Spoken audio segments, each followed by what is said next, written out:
அரசு பணியை நோக்கி உங்கள் மகிழன் சேனல். இப்படிக்கு அருண்.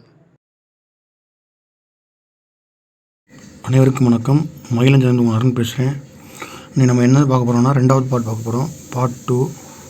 ஏற்கனவே பார்ட் 1 பார்த்தோம். பார்ட் 1 ஏற்கனவே பார்த்துட்டோம். இப்போ பார்ட் 2 பார்க்குறோம். இது எதுக்குன்னா, தமிழ்நாடு அட்மிஷன் இருக்கனால இந்த டாபிக் ரொம்ப ரொம்ப முக்கியம். அதனால் பார்த்துக்குங்க அப்படின்ற சொல்லிக்கிறேன். அடுத்து இப்போ என்ன டாபிக்னா, இரத்த சோகை இல்லா பாரதம், கர்ப்பிணி மற்றும் பாலூட்டும் தாய்மார்களுக்கான இரத்த சோகை கட்டுப்பாட்டு திட்டம். கர்ப்பிணி மற்றும் பாலூட்டும் தாய்மார்களுக்கான இரத்த சோகை கட்டுப்பாட்டு திட்டம். அவங்க எப்படி அவங்களோட இரத்த சோகை குறைப்பாங்கன்னா, தினம் ஒரு இரும்பு சத்து மாத்திரையும் ஃபோலிக் அமில மாத்திரையும் கர்ப்ப காலத்தோட 4ஆம் மாதத்துலேருந்து தொடங்கி 6 மாதங்கள் தொடர்ந்து வழங்கப்படுது. அப்படின்னா இரத்த சோகை இல்லா பாரத்னா பெண்களுக்கு கர்ப்பிணி பெண்களுக்கு எப்போ கொடுக்குறாங்க, 4ஆம் மாதத்துலேருந்து கொடுக்குறாங்க. என்னென்னா இரும்பு சத்து மாத்திரையும் ஃபோலிக் அமில மாத்திரையும் கொடுக்குறாங்க. குழந்தை பிறந்து 6 மாதம் வரைக்கும் கொடுக்குறாங்க. அதான் பிரசவத்திற்கு பிந்தைய 6 மாதங்களுக்கு தொடர்ந்து அடுத்து இன்னொரு ஸ்கீம் என்னென்னா, பேறுகால வயதில் உள்ள பெண்களுக்கான இரத்த சோகை கட்டுப்பாடு திட்டம். 20 to 49 வயதுடைய பேறுகால வயதுள்ள பெண்களுக்கு, கர்ப்பிணி பெண்கள் மற்றும் பாலூட்டும் தாய்மாரை தவிர வாரந்தோறும் ஒரு இரும்பு சத்து ஃபோலிக் மாத்திரை கொடுக்கப்படுகிறது. கர்ப்பிணி பெண்களுக்கு தினமும் கொடுக்குறாங்க. அடுத்து குழந்தை பிறந்து 6 மாதம் வரைக்கும் கொடுக்குறாங்க. அந்த பேறுகால வயதுள்ள பெண்களுக்கு என்னென்னா, 20 to 49 வயசு உள்ள பெண்களுக்கு என்ன பண்ணுறாங்கன்னா, வாரந்தோறும் ஒரு இரும்பு சத்து மாத்திரையும் ஒரு ஃபோலிக் அமிலம் மாத்திரையும் கொடுக்குறாங்க. அடுத்து ரத்த வங்கிகள், ரத்த சேகரிப்பாங்க. இதெல்லாம் தேவையில்லை. இது மகப்பேறு இறப்புகளை குறைக்கும் தலையீடுகள். இதெல்லாம் குரூப் 2 மெயின்ஸ், குரூப் 1 மெயின்ஸுக்கு டிஸ்கிரிப்டிவ் யூஸ் ஆகும். மகப்பேறு இறப்புகளை குறைக்கும் தலையீடுகள். இப்போ என்ன பண்ணுறாங்கன்னா, 25% உயர்ந்துச்சு. என்ன 25% உயர்ந்துருச்சு அப்படின்னு பார்த்தோம் அப்படின்னா, அந்த கர்ப்பிணி பெண்கள் இருக்காங்களே, அந்த பிரசவத்தின் போது எது சிக்கல்கள் ஏற்படுறத முன்னாடியே கண்டறிஞ்சு அவங்களுக்கு அதுக்கேற்றாப்புல ட்ரீட்மெண்ட் கொடுத்து அதுலேருந்து அந்த கர்ப்பிணி பெண்களை பாதுகாக்கிறதுக்கு ரொம்ப முக்கியமான பங்கு வகிக்கிறது. எல்லா கவர்மெண்ட்டு, ப்ரைவேட்டு எல்லாத்துக்குமே ஒருங்கிணைந்த ஒரு திட்டத்தை கொண்டு வராங்க. PICME 3.0 அப்படின்னு சொல்லி கொண்டு வந்து அதில் இது ட்ரீட்மெண்ட் பண்ணுறனால, முன்னாடியே கண்டறிஞ்சு ட்ரீட்மெண்ட் பண்ணுறனால அந்த குறைக்கிறது ஒரு முக்கிய பங்காக இருக்குது அப்படின்னு சொல்லி கொடுத்துருக்காங்க. அடுத்து இது ரொம்ப முக்கியம், கருக்கலைப்பினால் ஏற்படும் மரணங்களை தடுத்தல். கருக்கலைப்பினால், அதான் கருத்தடை சாதனங்களை ஆரம்ப சுகாதார நிலையங்கள் மூலம் கொண்டு சேர்த்தல். இந்த சாதனங்கள்லாம் கொண்டு போகணும் அப்படின்றாங்க. சமுதாய சுகாதார மையத்தில், கம்யூனிட்டி ஹெல்த் சென்டரில் என்ன சொல்கிறாங்கன்னா, கம்யூனிட்டி ஹெல்த் சென்டர்ஸ்ன்னு சொல்கிறாங்களே, கருத்தடை சாதனங்களை ஆரம்ப சுகாதார வரை கொண்டு சேர்த்தல். சமுதாய சுகாதார மையத்தில் பயிற்சி பெற்ற மருத்துவர்கள் மூலமாக MVA முறையில் கருக்கலைப்பு செய்தல். அப்படின்னா அந்த MVA முறை அப்படின்ற எதோட தொடர்புடையன்னு சொல்லி கேட்டாங்கன்னா நீங்கள் போட்டணும். MVA முறை அப்படின்ற எதுக்குன்னா கருக்கலைப்பு செய்கிறதுக்கு. ஓகேங்களா? MVA முறை. அடுத்து மருத்துவ கருக்கலைப்பு முறைகள் பற்றி. ஊசி மூலம் செலுத்தப்படும் கருக்கலைப்பு மருந்துகளை மருத்துவ அலுவலர்கள் மூலம் வட்டார ஆரம்ப சுகாதாரத்தில் வழங்குதல். எதன் மூலமாக கருக்கலைப்பு செஞ்சுக்கலாம்? ஊசி மூலமாக கருக்கலைப்பு பண்ணிக்கலாம். அதே சொல்கிறாங்க, ஊசி மூலம் செலுத்தப்படும் மருந்துகள். இது போக வேறு எதுவும் இருக்குது. என்னென்னா, ஊசி மூலம் செயல்படுத்த பிறகு அண்டாரா. இது ரொம்ப முக்கியம். இது TNPSC அடிக்கடி கேட்பாங்க. அண்டாரா அப்படின்னா என்னான்னு கேட்பாங்க. இதுதான் அண்டாரா. ஓகேங்களா? அண்டாரா அப்படின்ற என்னென்னா, ஊசி போட்டு கருத்தடை பண்ணுவாங்க. வாய்வழி கொடுக்குறது சென்ட் குரோமன் மாத்திரைகள். வாய்வழி கொடுக்குறது சென்ட் குரோமன் மாத்திரைகள். ஒரு நிமிஷம். இப்போ அண்டாரா அப்படின்ற ஊசி மூலமாக கொடுக்குறது. பின்னாடி அண்டரில் ஊசி போடுவாங்க, நான் வச்சுக்கோங்க. அது கருக்கலைப்பு. பேக் சைடு அண்டரில் ஊசி போட்டோம்னா அது கருக்கலைப்பு. இந்த ஊசின்ற நான் வச்சுக்கிறோன்னா அண்டாரான்ற நான் வச்சுக்கிறணும். அடுத்து சென்ட் குரோமன் மாத்திரைகள் மூலம் வாய்வழி கொடுக்குறதுனால அதுவும் இதாகிடும் அப்படின்னு சொல்கிறாங்க. இது ரொம்ப முக்கியம். அந்த அண்டாரான்ற ரொம்ப முக்கியம். இந்த சென்ட் குரோமன் அப்படின்ற முக்கியம். அது மாத்திரை, டேப்லெட்டு. அடுத்து மருத்துவ அல்லாத கருக்கலைப்பு செயல்கள் மீது சட்டப்பூர்வ நடவடிக்கை ஈடுபடுது. இது PCPNDD ஆக்ட். இந்த பாலினத்தில் கண்டறியணும், அது தடை செய்யப்பட்டது அந்த 1994 சட்டத்தின் அடிப்படையில் தான் அப்படின்னு சொல்கிறாங்க. PCPND act. இது நல்லா நான் வச்சுக்கோங்க. 1990 அடிக்கடி கேட்பாங்க இந்த இது. ஓகேங்களா?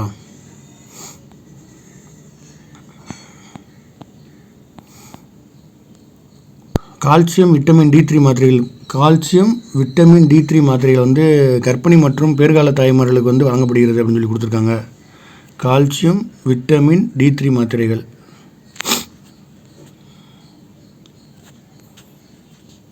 கால்சியம் விட்டமின் D3 மாத்திரைகள் இது ரொம்ப முக்கியம். என்னென்னா விட்டமின் D3 தான் கொடுப்பாங்க. இது பேர் காலத்துக்கு பின்னாடி விட்டமின் D3 தான் கொடுப்பாங்க அப்படின்னு சொல்கிறாங்க. அடுத்து மகப்பேறு மற்றும் குழந்தைகள் இறப்பு தணிக்கை.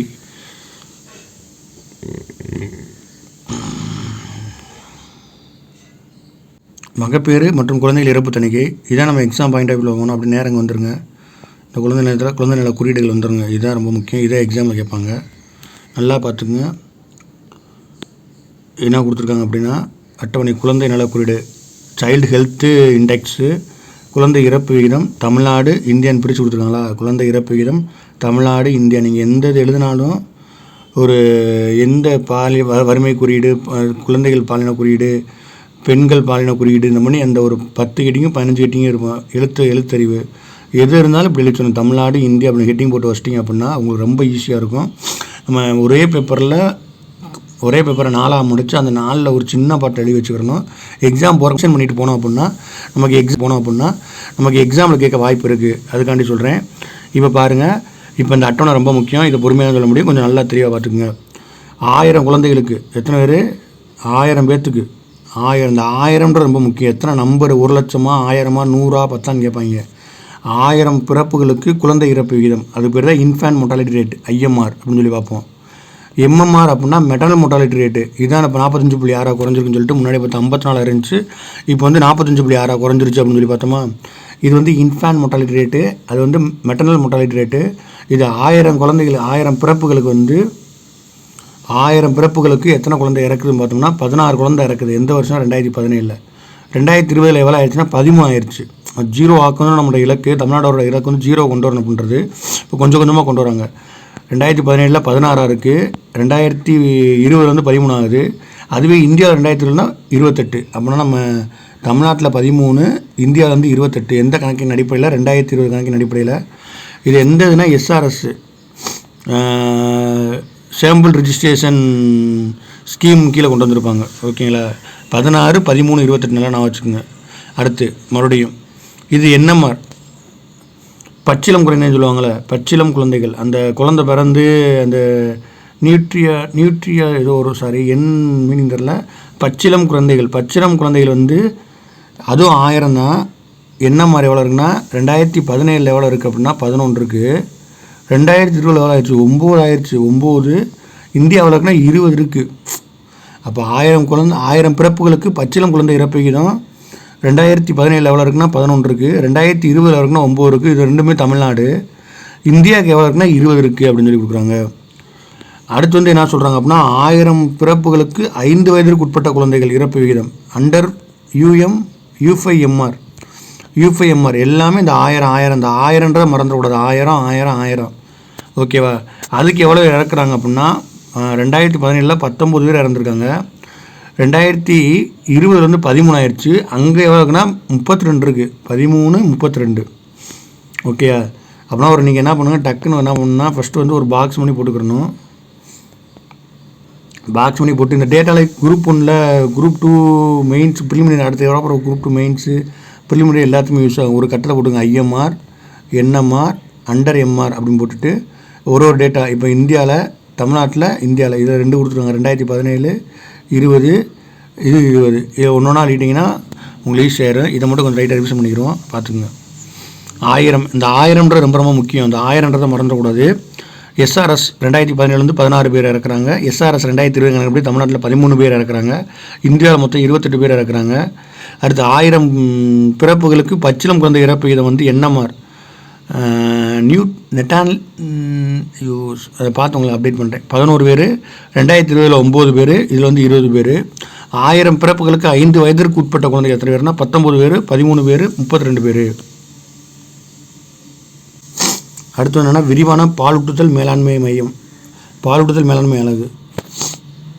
இப்பிரிவுகள் 40 மருத்துவமனைகளில் நிறுவப்பட்டு இவை நோயுற்ற பச்சிளம் குழந்தைகளுக்கு பாதுகாப்பான முறையில் தாய்ப்பாலை சேகரித்து பதப்படுத்தி விநியோகிக்கிறது. தாய்ப்பாலை சேகரித்து பெர்மெண்டேஷன் பண்ணி விநியோகிக்கிறாங்க அப்படின்றாங்க. மாநிலத்தில் உள்ள நோய்வாய்ப்பட்ட பச்சிளம் குழந்தைகளின் பராமரிப்பை வலுப்படுத்தும் முயற்சியை நிர்வகிக்கும் விதமாக விரிவான பாலூட்டுதல் மேலாண்மை மையம் மற்றும் பாலூட்டுதல் மேலாண்மை அலகுகள் 2019-20 ஆண்டு 24 அலகுகளாகவும் 2023-24 ஆண்டு 40 அலகாகவும் உயர்த்தப்பட்டுள்ளது. அப்போ இந்த மணி இதெல்லாம் நம்ம எதில் கொடுக்கலாம்னா இந்த இன்ஸ்டியூஷன் கவர்மெண்ட் இன்ஸ்டியூஷனில் கொடுக்கலாம். இப்போ ஹெல்த்தோட இன்ஃப்ராஸ்ட்ரக்சரில் வந்து இதெல்லாம் கொடுக்கலாம். இந்த மணி நோயுற்ற குழந்தைகளுக்கு இல்லை மகப்பேரில் வந்து ஏன் தமிழ்நாடு வந்து இந்தியாவோட தமிழ்நாடு ஏன் முன்னேற்றமாக இருக்குது அப்படின்னா அந்த மணி இந்த இதில் கண்டென்ட்லாம் கொடுக்கலாம். கண்டென்ட் தான் ரொம்ப முக்கியம், நமக்கு வார்த்தை ரொம்ப முக்கியம், அது மட்டும் பார்த்துங்க.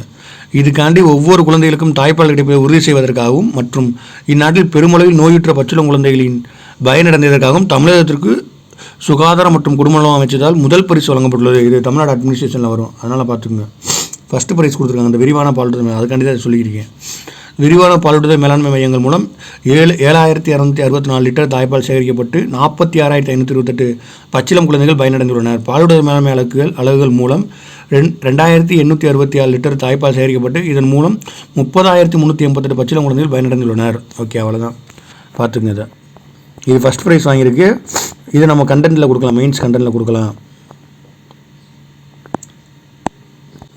அடுத்து என்ன ஸ்கீம் அப்படின்னா நுண்ணூட்டச்சத்து மற்றும் குடற்புழு நீக்க திட்டம். குடற்புழு நீக்க திட்டம் ரொம்ப ரொம்ப முக்கியம். இப்போ ரீசெண்டாக தமிழ்நாட்டில் எல்லா பக்கமும் இந்த மாத்திரை எல்லாம் மூலமாக கொடுத்துக்கிட்டே இருந்தாங்க. வளரினம் பெண்களுக்கு தான் அந்த 14 to 19 வயசு வரை இருப்பாங்களே, அந்த 14 to 19 வயசு வரை இருக்கிற அந்த வளரினம் பெண்களுக்கு வந்து தான் ரொம்ப ரொம்ப முக்கியம், அதிகமாக கொடுத்துக்கிட்டே இருந்தாங்க. ஏன்னா அவங்க ரொம்ப பாதிக்கப்படுறாங்கன்னு சொல்லிட்டு. அதேமாதிரி ரத்த சோகை இல்லா பாரதம் அதோட ஸ்கீம் என்னென்னா அனீமியா முக்து பாரத் அப்படின்னு என்னென்னா அனிமியான மேகனே பார்த்து ரத்த சோகை அதெல்லாம் பார்த்துருப்போம், நல்லா பார்த்துங்க. அனிமியா முக்து பாரத்னா ரத்த சோகை இல்லா பாரதம், நல்லா பார்த்துங்க. ரத்த சோகை இல்லா பாரதம் 6 முதல் 59 மாதங்கள் வரை உள்ள குழந்தைகள் மற்றும் 5 முதல் 9 வயதுக்குட்பட்ட குழந்தைகள் ஆகியோருக்கு இரும்பு சத்து மாத்திரை மற்றும் ஃபோலிக் அமில மாத்திரை வழங்குதல். இந்த இரும்பு சத்து தானிக்க அந்த ஃபோலிக் அமில தானிக்க எல்லாமே கொடுப்பாங்க. இது 2 வாரங்களுக்கு ஒரு முறை இரும்பு சத்து மற்றும் போலிக் அமில சிறப்பு வழங்கப்படுகிறது அப்படின்னு சொல்லி கொடுத்துருக்காங்க. இந்தியா வந்து தேசிய அளவில் முதலிடத்தையும் ரத்த சோகை இல்லா பாரதத்தை செயல்படுத்துவதில் போர் வீரர்களாக செயல்பட்டு கொண்டிருப்பதற்காக 2ஆம் வருஷம் சிறப்பித்துள்ளது.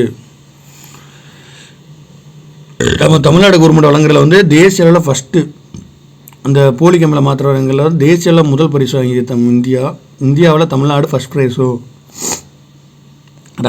ரத்த சோகை இல்லா பாரத்தை செயல்படுத்தல 2ஆம் பரிசு வாங்கியிருக்கு தமிழ்நாடு கவர்மெண்ட் அப்படின்னு சொல்லி கொடுத்துருக்காங்க. இதெல்லாம் நமக்கு இந்த இதில் எக்ஸாம் வைக்க வாய்ப்பு இருக்குது. அடுத்து வந்து குழந்தைகள் மற்றும் வளரிளம் பருவத்தினருக்கான குடற்புழு நீக்க திட்டம். தேசிய குடற்புழு நீக்க தினம், இந்த இதை பார்த்துங்க. தேசிய குடற்புழு நீக்க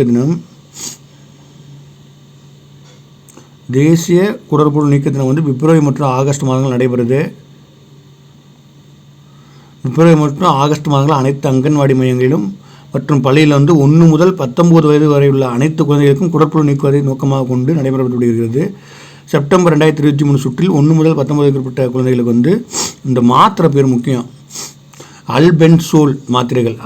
ஏற்கனவே ஒரு மாத்திரை சொன்னேன் கருத்தடைக்கு, அதை நான் வச்சுக்கோங்க. ஊசி மூலம் கொடுக்குறது ஒன்று சொன்னேன், இப்போ ஒன்று சொல்கிறேன், அல்பென்சோல் மாத்திரைகள். இந்த அல்பென்சோல் மாத்திரைகள் அப்படின்றனா குடற்புழு நீக்கிறதுக்கு வந்து ரொம்ப முக்கியமாக இருக்கும். அல்பென்சோல் மாத்திரைகள் இந்த நான் வச்சுங்க. குடல் எப்படி பெண்டாக இருக்குமா, இப்படிலாம் இருக்கும், பெண்டாக இருக்கும்ல, அப்படி நான் வச்சுங்க. பெண்டு அப்படின்னா குடற்புழு நீக்கம் அப்படின்னு வச்சுங்க. அல்பென்சோல் மாத்திரைகள். குடல் எப்படி இருக்கும், பெருங்குடல் சுருக்கள்லாம் அந்த அப்படி தான் இருக்கும் நம்ம வயிற்றில், அப்படின்னா அதை நான் வச்சுக்கிறணும். அல்பென்சோல் மாத்திரைகள் அப்படின்னா குடல் மாத்திரை. இந்த பெண்டை பார்த்தா குடல் பெண்டாக இருக்கும் அப்படின்னா குடற்புழு நீக்க மாத்திரைகள் வந்து அல்பென்சோல் மாத்திரைகள் அப்படின்றத நான் வச்சுக்கிறணும். மரபணு மற்றும் மரபியல் சார் நோய்களுக்கான ஒப்புயர்வு மையங்கள் 2 இடத்துல இருக்குல்ல, 3 இடத்துல இருக்குது. சென்னையில் உள்ள எழும்பூரில் குழந்தைகள் நல மருத்துவமனையில் இருக்குது, அரசு கோவை மருத்துவமனை மற்றும் மதுரை ராஜாஜி மருத்துவமனை. இந்த 3 இடத்துல இருக்குது. சென்னையில் இருக்குது, கோவையில் இருக்குது, மதுரையில் இருக்குது. இந்த மரபணு நோய்களை கண்டறிய வகையிற்காண்டி மரபியல் சார் நோய்களுக்கான 3 சிறப்பு ஒப்புயர் மையங்கள் காணப்படுகிறது. இந்த மையங்கள் என்ன நோயெல்லாம் கண்டுபிடிக்கிறாங்கன்னா தாலசீமியா, மரபணு மாறுபாடுகள், இந்த நோயெல்லாம் கண்டுபிடிக்கிறாங்க. இது வந்து முதலமைச்சர் விரிவான காப்பீடு திட்டத்தின் கீழே வந்து எலிஜிபிள் ஆகுது. நம்மளோட சுகாதார கட்டமைப்பு உள்கட்டமைப்பு எல்லாத்தையும் பார்த்து நம்ம ஃபஸ்ட் லெவலில் நேஷ்னல் லெவலில் ஃபஸ்ட்டாக இருக்கனால ஒரு மாநிலம் வந்து நம்மளோட ஒப்பந்தம் போடுறாங்க. எந்த மாநிலம்னா மேகாலயான்ற மேகாலய மாநிலம் வந்து ஒப்பந்தம் போட்டு அவங்களோட பயிற்சி மருத்துவர்கள் அங்கே அனுப்பி பயிற்சி கேட்டு கொடுத்துருக்காங்க. அதன் அடிப்படையில் தமிழ்நாடு அரசு வந்து பயிற்சி வழங்கியிருக்கு மேகாலய மருத்துவருக்கு. எந்த மாநிலம் அப்படின்றத பார்த்துக்குங்க. இதெல்லாம் நம்ம தமிழ்நாடோட சிறப்புகள் வந்து கொடுக்கலாம் ஏதாவது கொஸ்டின் கேட்டாங்கன்னா. அடுத்து வந்து பழங்குடியினர் நலம். தமிழ்நாட்டில் வந்து அந்த ஒரு 6 மாவட்டத்தில் வந்து பழங்குடியினருக்கு வந்து என்னென்ன முன்னெச்சரிக்கை நடவடிக்கை எடுக்கணும் அப்படின்னு சொல்லிட்டு தமிழ்நாடு கவர்மெண்ட் அரசு முடிவு பண்ணி அதன் அடிப்படையில் ஹீமோகுளோபினோபதி அப்படின்ற தடுப்பு திட்டத்தை கொண்டு வராங்க. ஹீமோகுளோபினோபதி அப்படின்னா என்னென்னா, அது ஒரு பழங்குடியினர் காணப்படும் ரத்தம் சார்ந்த மரபணு நோய். இந்த ஹீமோகுளோபினோபதி அப்படின்ற ஒரு மரபணு நோய், ரத்தம் சார்ந்த மரபணு நோய். ஹீமோகுளோபினா ரத்தம், ஆனால் ரத்தம் சார்ந்த மரபணு நோய். இது வந்து தாலசீமியா, சிக்கிள் செல் ரத்த சோகைகளை ஆரம்பத்திலே கண்டறிஞ்சு அவங்கள சிகிச்சை மேற்கொள்வதற்குன்னு இந்த திட்டம் ரொம்ப குறிக்கோளாக இருக்குது. அவ்வளோதான். ஹீமோகுளோபினா நோய் யாருக்கு வரும்? ஹீமோகுளோபினா நோய் யாருக்கு வரும் அப்படின்னா பழங்குடியினருக்கு. இது ரத்தம் சார்ந்த ஒரு மரபணு நோய். இதில் என்னென்னலாம் ஆரம்பத்திலே கண்டறிவாங்கன்னா தாலசீமியா, சிக்கிள் செல் அனிமியா அப்படின்றப்பெல்லாம் ஆரம்ப நிலையிலே கண்டறிவாங்க. இந்த ஆஷான்னு இருப்பாங்க. இந்த ஆஷா ரொம்ப ரொம்ப முக்கியம். டிஎன்பிசி குரூப் 1 குரூப் 2 மெயின்ஸில் அந்த ஆஷாவோட பங்களிப்பு அடிக்கடி எக்ஸாமில் கேட்பாங்க. இந்த கிராம சுகாதார தன்னார்வலர்கள் மக்களை தேடி மருத்துவம் சொல்லி ஒரு ஸ்கீம் பார்த்தோம். அங்கே என்ன பண்ணுவாங்க அப்படின்னா, அந்த எல்லாத்துக்கும் நேராக போய் வீட்டிலே போயிட்டு சிகிச்சை அளிப்பாங்க. அப்படி எல்லாமே பார்த்தோம். அதே கான்செப்ட் தான். இது என்ன பண்ணுவோம், இந்த ஆஷா எல்லாத்துக்குமே ரத்த சோகையிலேருந்து மகப்பேறு எல்லாத்துக்குமே இவங்களோட பங்களிப்பு ரொம்ப அதிகமாக இருக்கும். அதுக்காண்டி குரூப் 1 மெயின்ஸில் டிஸ்கிரிப்டிவ்ல அடிக்கடி இந்த ஆஷான்ற பற்றி கேட்டுக்கிட்டே இருப்பாங்க. இப்போ இவங்க எல்லா பக்கம் போகிறனால இவங்க நிறையா பாதிப்பு ஏற்படுறதுக்காண்டி கவர்மெண்ட் இவங்களுக்குன்னு ஒரு ஸ்கீம்லாம் கொண்டு வந்திருக்காங்க. இவங்களுக்கு அந்த ஸ்கீமில் சேர்த்து விட்ருக்காங்க. சமூக பாதுகாப்பு திட்டமான Pradhan Mantri Jeevan Jyoti Bima Yojana insurance scheme, Pradhan Mantri Suraksha Bima Yojana insurance scheme. பீமான்னு வந்தாலே இன்சூரன்ஸ் தான். அடுத்து பிரதான் மந்திரி ஸ்ரம் யோகி மன்தன் யோஜனா, காப்பீடு தொகை எல்லாமே இவங்களுக்கு கொடுத்துட்டு வராங்க அப்படின்னு சொல்லி கொடுத்துருக்காங்க. அடுத்தது என்னென்னா தொற்றா நோய்களை கட்டுப்படுத்துதல் மற்றும் சிகிச்சை, நான் கம்யூனிகபிள் டிசீசஸ். தொற்றா நோய் அப்படின்னு என்னென்னா இதய மற்றும் இரத்த குழாய்களை பாதிக்கக்கூடிய, குறிப்பாக உயர் ரத்த அழுத்தம் போன்ற நோய், நீரிழிவு நோய், புற்றுநோய், நாள்பட்ட நுரையீரல் அடைப்பு நோய்கள், பக்கவாதம் உள்ளிட்ட பரவலாக காணப்படும் நோய்கள் மட்டுமல்லாது பல்வேறு நோய்கள் உள்ளடக்கிய ஒன்றாகும். மதுப்பழக்கம், புகையிலை பயன்பாடு, மன அழுத்தம், உடல் பருமன், சோம்பலான வாழ்க்கை முறை இதெல்லாம் முக்கிய பங்கு வகிக்குது அப்படின்னு சொல்லி கொடுத்துருக்காங்க தொற்றா நோய்களில். இந்த இந்திய அளவில் இந்த இந்திய அளவில் மற்றும் தமிழ்நாட்டு அளவில் உயர் ரத்த அழுத்தம் மற்றும் நீரிழிவு நோய் பரவல் விகிதம் எப்படி இருக்குன்னு சொல்லி பார்க்குறாங்க. இது ரொம்ப முக்கியம். ஏற்கனவே ஒரு பாக்ஸ் பார்த்தோம், இப்போது 2வது பாக்ஸு. இது அப்படியே நோட்டு போட்டு எழுதி வச்சுங்க, மனப்பாடம் ஆகிடுங்க அப்படியே. First high pressure, high blood ப்ரெஷர்னு சொல்கிறாங்க. இந்தியாவோட இது எவ்வளோ அப்படின்னா 35.5, 35.5. தமிழ்நாடு எவ்வளோனா 29.3, இது 28.5. என்னென்ன மெஸ்ஸு. அடுத்து நீரிழிவு 9.3, இங்கே 11.4, இங்கே 7.2.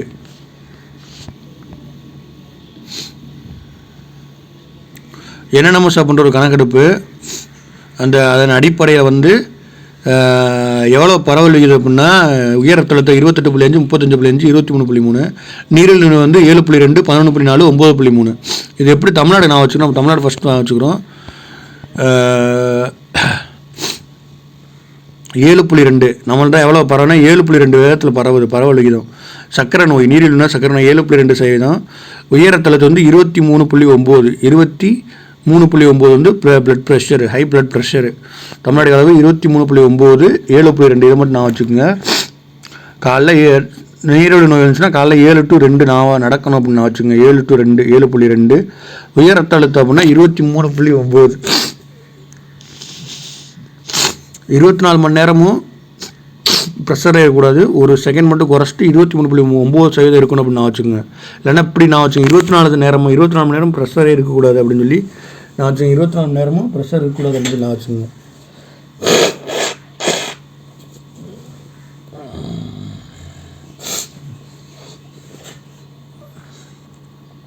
நான் வச்சுக்கோங்க 24 மணி நேரன்ற நான் வச்சுக்கோங்க. 24 மணி நேரம் ப்ரெஷரில் இருக்கக்கூடாது. சுகர் வந்துச்சுன்னா 7லேருந்து 2 மணி வரைக்கும் நடக்கணும் அப்படின்ற நான் வச்சுக்கோங்க. சும்மா ஒரு ஞாபகப்படுத்துறதுக்காண்டி நாங்கள் நமக்கு எல்லாத்தையும் படிச்செல்லாம் போட முடியாது. இப்படி ஏதாவது குருட்டுத்தனமாக அதை கீ வச்சாதே அங்கே எக்ஸாமில் வரமல் போட முடியும். அதுக்காண்டி தான் சொல்கிறேன். இளம் வயது மரணங்கள் அதிகமாக ஏற்படுறதுக்கு காரணம் தொற்றா நோய்கள் தான் அடிக்கடி காரணம் அப்படின்றதுக்காண்டி தான் முக்கியம். இதுக்காண்டி தான் அந்த MTM சொல்கிற மக்களை தேடி முதல்வன்ற ஸ்கீமை கொண்டு வந்திருக்கு தமிழ்நாடு கவர்மெண்ட். தமிழ்நாட்டில் மருத்துவ மையங்களின் தொற்றா நோய்களுக்கு வழங்கப்படும் முன்னெடுப்புகள் அப்படின்னு சொல்லி பார்த்தோம் அப்படின்னா, மக்களை தேடி மருத்துவ திட்டத்தின் கீழ் வீட்டில் வழங்கப்படும் தொற்றா நோய்களுக்கான சிகிச்சை. மக்களை தேடி மருத்துவம் அப்படின்னா தொற்றா நோயில் நான் கம்யூனிகபிள் டிசீஸ் தான் கொடுப்பாங்க. இது மட்டும் படித்தா போதும், கண்டிப்பாக எக்ஸாம் கேட்பாங்க, போட்டு வந்துடுங்க. ரத்த அழுத்தம், நீரிழிவு இதனால் ரொம்ப பாதிக்கப்படுறாங்க. கோவிட்டுக்கு முன்னாடி கோவிட் அப்போ நிறையா பாதிக்கப்பட்டாங்க.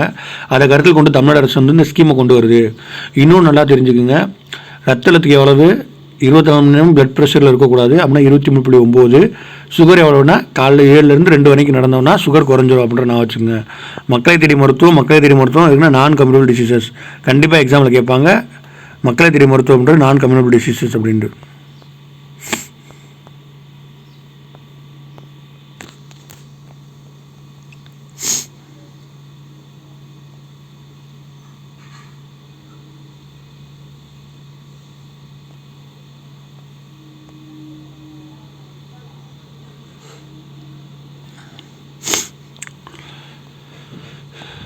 அடுத்து பார்த்தோம் அப்படின்னா சுகர் வந்துருச்சுன்னா என்ன பண்ணுவாங்க அப்படின்னா அந்த நீரிழிவு பாத மருத்துவ மையம். சுகர் வந்துச்சுன்னா காலில் புண்ணு மணி வந்து அந்த பாதம் ஃபுல்லாக இதாகி காலை எடுக்கிற நிலைமைலாம் வரும். அதுக்காண்டி என்ன சொல்கிறாங்கன்னா நீரிழிவு பாத மருத்துவ மையம் அப்படின்னு சொல்லி ஒன்று ஆரம்பிச்சிருக்காங்க. எங்கன்னா தஞ்சாவூரில் இது சிறப்பான நீரிழிவு பாத மருத்துவ மையம் அப்படின்னு திறந்து வச்சு தமிழ்நாடு கவர்மெண்ட் இது பண்ணியிருக்கு. இதனால் காலில் பாதிக்கப்படுறவங்களுக்கு வந்து சிகிச்சை அளிக்கிறது வந்து ரொம்ப முக்கியமான பங்காக இருக்குது. இந்த நீரிழிவு பாத மையங்கள் எங்கே இருக்குன்னா தஞ்சாவூர். பாதத்தில் நடந்தே போய் தஞ்சம் அடைஞ்சிடும் நான் வச்சுங்க. பாதார் மையம் தஞ்சாவூர். இந்த மக்களை தேடி மருத்துவத்தோட செயல்திறன் எப்படி இருக்குன்னா அதில் அந்த மாநில திட்டக்குள்ள அறிக்கை கொடுத்துருக்கு. என்ன கொடுத்துருக்காங்க அப்படின்னா தமிழ்நாடு அனைவருக்கும் நலவாழ்வு திட்டத்தின் நோக்கத்தை அடைவதற்கு மக்களை தேடி மருத்துவம் திட்டம் சிறந்த முறையில் அடித்தளமிட்டுள்ளது என்பதில் கிஞ்சிற்றும் ஐயமில்லை.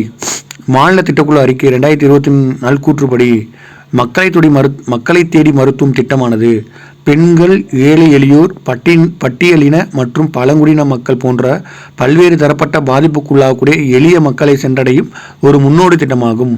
அனைவருக்கும் நலவாழ்வு என்ற உயரிய இலக்கை வெற்றிகரமாக அடைய இந்த திட்ட உத்திகள் வழிவகுக்கும். ஏதாவது ஸ்கீமில் கேட்டாங்க அப்படின்னா நம்ம மெயின்ஸ் எழுதுமையில் இந்த ஃபைன்லாம் கோட் பண்ணி கொடுக்கலாம். இந்த மாதிரி மாநில திட்டக்குழு வந்து சொல்லியிருக்கு அப்படின்னு சொல்லிட்டு இதனால் நமக்கு வந்து எக்ஸ்ட்ரா பாயிண்ட் மார்க் கிடைக்க வாய்ப்பு இருக்குது. அடுத்து வந்து புற்றுநோய் சுமைன்னு சொல்லி ஒன்று இருக்குது. தமிழ்நாட்டில் புதியதாக புற்றுநோய் தாக்கத்தால் பாதிக்கப்பட்டவரின் எண்ணிக்கை படிப்படியாக அதிகரித்து வருகிறது. வயிற்று புற்றுநோய் ஆண்கள் மத்தியிலும் மார்பக புற்றுநோய் பெண்கள் மத்தியிலும் காணப்படும் பரவலான புற்றுநோய்களாகும். இதை பொறுத்தளவுக்கு என்னென்னா தமிழ்நாடு புற்றுநோய் பதிவேடுன்னு ஒன்று இருக்குது. இது 2018 எவ்வளோ பேர் இருக்காங்கன்னா 77,000 சம்திங் இருக்காங்க. 2022 பார்த்தோம்னா 88 ஆயிடுச்சு. இதுக்காண்டி ஒரு ஸ்கீமை கொண்டு வரணும் அப்படின்னு சொல்லிட்டு பார்த்துக்கிருக்காங்க. இதை உத்தேச விகிதம் க்ரூட் இன்சிடியன்ஸ் ரேட்டு புற்றுநோயால் பாதிக்கப்பட்ட புதிய நோயின் உத்தேச விகிதம் மற்றும் வாழ்நாள் முழுவதும் புற்றுநோய்க்கான ஆபத்து விகிதம் இதை பார்த்துக்குங்க. ஆண்களுக்கு வந்து 86.6% இருக்கான். பெண்களுக்கு வந்து 105.5% இருக்குது. வாழ்நாள் முழுவதும் புற்றுநோய் வருவதற்கான ஆபத்து வந்து 11 பேர் இருந்தாங்கன்னா 11ல் ஒரு பேருக்கு புற்றுநோய் வர வாய்ப்பு இருக்குது. ஆனால் பெண்களுக்கு வந்து 10ல் ஒரு ஆளுக்கு புற்றுநோய் வர வாய்ப்பு இருக்குது அப்படின்னு சொல்லி கொடுத்துருக்காங்க. இந்த இதை பார்த்துங்க 86.6 105.5 சரியா. இங்கே காஞ்சிபுரத்தில் ஒரு அரசு அறிஞர் அண்ணா நினைவு புற்றுநோய் மருத்துவமனை இருக்குது. இங்கே வந்து மாநில உயர்நிலை புற்றுநோய் மருத்துவமனை ஆகும். ஆனால் காஞ்சிபுரத்தில் வந்து அறிஞர் அண்ணா நினைவு புற்றுநோய் மருத்துவமனை இருக்குது. காஞ்சிபுரத்தில் வந்து அறிஞர் அண்ணா புற்றுநோய் மருத்துவமனை இருக்குது. அது எந்த இயந்திரம் வச்சுருக்காங்கன்னா கோபால்ட் 60 டெலிதெராபி இதெல்லாம் பார்த்துங்க. இதெல்லாம் எது சம்மந்தமாக இருக்குன்னா புற்றுநோய் சம்மந்தமாக இருக்கும். டெலிதெரப்பி கோபால்ட் 16 டெலிதெரப்பின்னு ஒன்று இருக்குது. அடுத்து வந்து பிராகி தெரப்பி அப்புறம் புற்றுநோய் பாதிக்கப்பட்ட திசுக்களில் மட்டும் செலுத்தக்கூடிய கதிர்வீச்சு கருவிகள் அந்த இது இதாகிருக்கோ அதில் மட்டும் இருக்குது.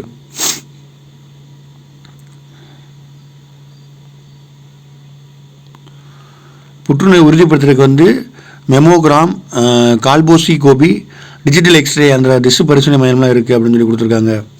அனைத்து அரசு மருத்துவமனையிலும் கருப்பை வாய் மற்றும் மார்பக புற்றுநோய் நோய்கள் கண்டறிதல் சிகிச்சை வசதி வழங்கப்படுது அப்படின்னு சொல்லி போட்டிருக்காங்க.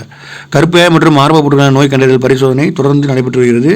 நிறையா பெண்கள் பயன்பட்டுருக்காங்க அப்படின்னு சொல்லி போட்டிருக்காங்க. இதெல்லாம் தேவையில்லை.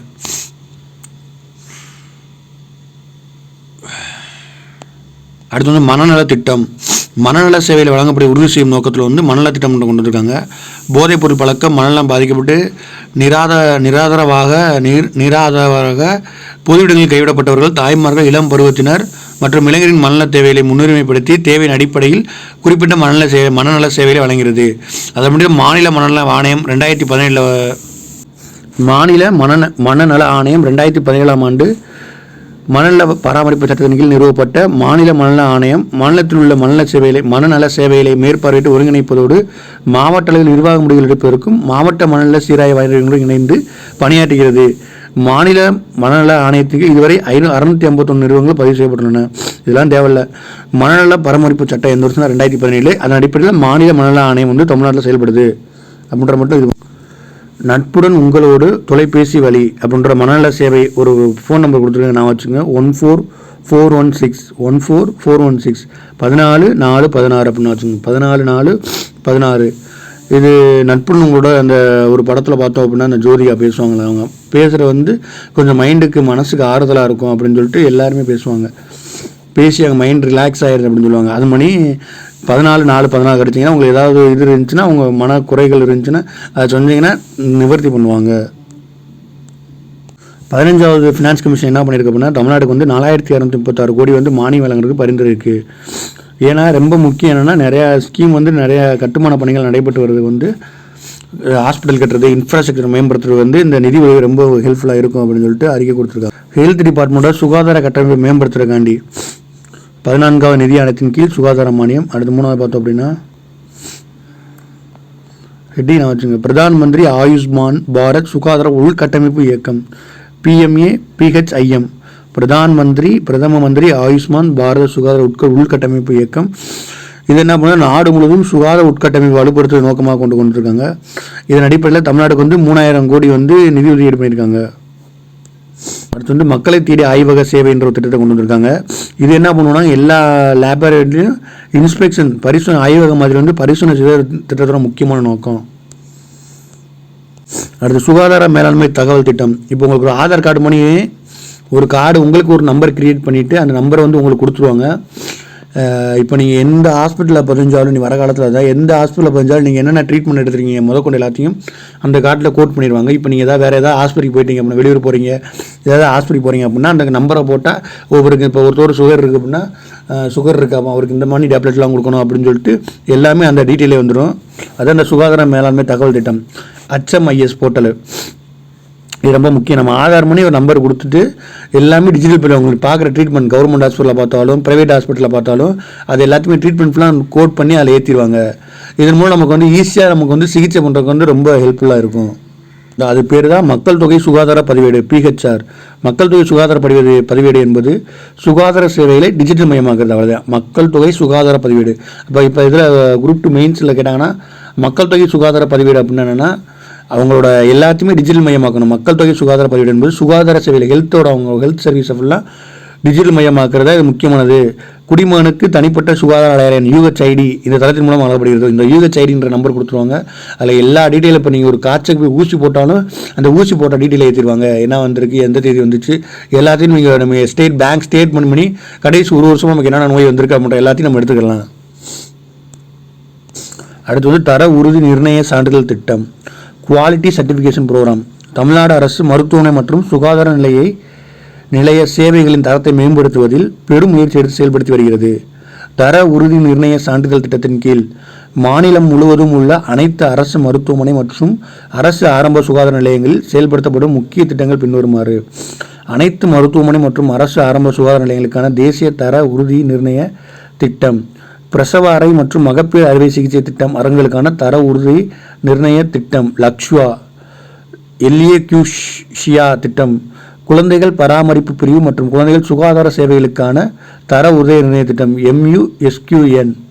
இந்த மாதிரி 3 இருக்குது. NQAS, LAQSHIA, MUSQAN அப்படின்ற ஒன்று இருக்குது. அடுத்து காயகல்ஃப் அரசு மருத்துவமனை மற்றும் அரசு ஆரம்ப சுகாதார நிலையங்களில் உள்ள தூய்மை மேம்படுத்துதலுக்கான தர உறுதி நிர்ணய திட்டம்.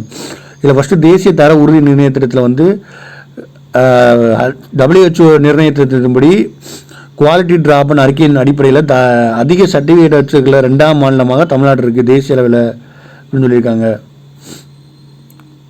அடுத்து லக்ஷ்யான்ற பார்த்துக்கோங்க, பிரசவ அறை மற்றும் மகப்பேறு அறுவை சிகிச்சை அரங்குகளுக்கான தர உறுதி நிர்ணயம் பண்ணுறது தான் இந்த லக்ஷ்யா. அதன் அடிப்படையில் தமிழ்நாடு முன்னணி மாநிலமாக இருக்குது. பிரசவ அறைகள் மற்றும் மகப்பேறு அறுவை சிகிச்சையில் அரங்குகளின் தரம் உயர்த்த செயல்படுத்தப்படும் திட்டம் லக்ஷ்யா ஆகும். மேலும் தவிர்க்கக்கூடிய மகப்பேறு மற்றும் பச்சிளம் குழந்தை இறப்பை குறைப்பதை திட்டத்தின் நோக்கமாகும். ஆனால் லக்ஷ்யா அப்படின்றது என்னன்னா, அந்த மகப்பேறு இறப்பை குறைக்கணும். இதுக்கு என்ன பண்ணால் அந்த இன்ஸ்டிடியூஷனலோட இன்ஃப்ராஸ்ட்ரக்சர் மேம்படுத்தணும். இன்ஸ்டிடியூஷனல் இன்ஃப்ராஸ்ட்ரக்சரோட அந்த அறுவை சிகிச்சை பண்ணுறல குழந்தை பிறப்புக்கான அறுவை சிகிச்சையோட இன்ஃப்ராஸ்ட்ரக்சர் ரொம்ப அதிகமாக மேம்படுத்தணும். நல்லா நான் பார்த்துங்க, லக்ஷ்யா. இப்போ ஏதாவது குழந்தை இறப்புல மகப்பேறு மற்றும் பச்சிளம் குழந்தை இறப்பை குறைக்கிறதுக்கு ஏதாவது சொன்னாங்கன்னா இந்த லக்ஷ்யன்ற ஸ்கீமை நீங்கள் உள்ளே இன்ட்ரடியூஸ் பண்ணி எழுதலாம். அது நமக்கு ஹெல்ப்ஃபுல்லாக இருக்கும். அதே மாதிரி முஸ்கான் இருக்குது. முஸ்கான் அப்படின்றது குழந்தை பராமரிப்பு மற்றும் குழந்தை மருத்துவ சேவைகளின் தர உறுதி நிர்ணய திட்டம். லட்சியாண்டா அந்த பிரசவ வார்டு, முஸ்கான் அப்படின்னா குழந்தைகள், அதை மட்டும் நான் வச்சுக்கிறேன். லட்சயா முஸ்கான். இந்த காயகல்ஃப் முக்கியம், எக்ஸாமில் கேட்டிருக்காங்க. இந்த காயகல்ஃப் விருது திட்டம் ஒன்று இருக்குது. அதாவது என்ன, சுத்தமாக வச்சுக்கணும். அரசு மருத்துவமனை மற்றும் சுகாதார நிலையங்களில் தூய்மை மற்றும் சுகாதார தரத்தை மேம்படுத்துவதற்கான திட்டம் இது. அனைத்து மருத்துவமனையும் தூய்மையாக பராமரித்தல், சுகாதார தரம் உயர்த்தல் மற்றும் தூய்மை பணியாளர் நலம் மற்றும் பாதுகாப்பு நிலை என்ற நோக்கத்தின் அடிப்படையில் காயகல்ஃப் திட்டத்தின் கீழ் நம் மருத்துவமனை மகத்தான மருத்துவம் என்று அழைக்கப்படும் ஒரு மாதளான தொடர் நிகழ்வுகள் ஏற்படுத்தப்பட்டிருக்கு அப்படின்னு சொல்லி கொடுத்துருக்காங்க. காயகல்ஃப் அப்படின்னா தூய்மையாக இருக்கணும் அப்படின்றது அந்த காயகல்ஃப். நான் வச்சுங்க காயகல்ஃப். இனி வந்து அடுத்த கிளாஸில் அடுத்த பாட்டில் பார்ப்போம். எல்லாமே ரிவிஷன் பண்ணுங்கள். இன்னும் 1 வீக் தான் இருக்குது. கொஞ்சம் ஸ்பீடாக காதில் கேளுங்க. எக்ஸாம் எல்லாம் யூஸ் ஆகும். இன்னைக்கு ஃபுல்லாக முக்கியமான டிபார்ட்மெண்ட், மெடிக்கல் டிபார்ட்மெண்ட் முடிஞ்சதுக்கப்புறம் ஆதி திராவிட வெல்ஃபேரு, அடுத்து வந்து பிற்படுத்தப்பட்ட பிசி ஆஃபீஸு, அடுத்து வந்து வருவாய் மற்றும் பேரிடர் மேலாண்மை துறை. 4 டிபார்ட்மெண்ட் தான் போட போகிறோம். அதனால் இது ரொம்ப முக்கியம். அதனால் கொஞ்சம் நல்லா கவனிச்சுக்கோங்க. வீடியோ ஃபுல்லாக பாருங்கள். எக்ஸாம் நல்லபடியாக பண்ணுங்கள். நன்றி, வணக்கம். இப்படிக்கு உங்கள் அருண், மகிழ்ச்சியிலிருந்து.